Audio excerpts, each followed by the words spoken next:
hip replacement surgery. Hip replacement has become probably one of the most successful interventions in medical history, perhaps together with cataract surgery.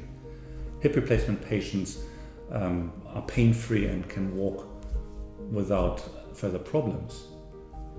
What we're now working on is to make this development more rapid and assure that the implants are lasting longer than necessary, ideally 20 or more years. We use computer-based template plating to recreate the correct hip geometry. That means correct offset, correct leg length, and correct center of rotation of the hip joint.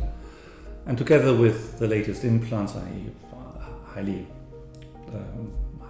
cross-linked polyethylene, together with ceramic or ceramic type bearings, the lifespan of the implants can exceed 20 years. Most patients are able to get up either on the day of surgery or the next morning, and they will be guided by the physiotherapist. Patients usually stay in hospital for about 2 to 3 days. This time will be used for physiotherapy and pain relief.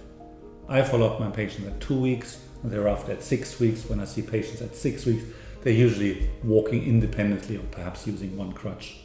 Most patients have returned to a majority of their activities, perhaps back to driving and working. I also follow up my patients at 1 year with new x-rays.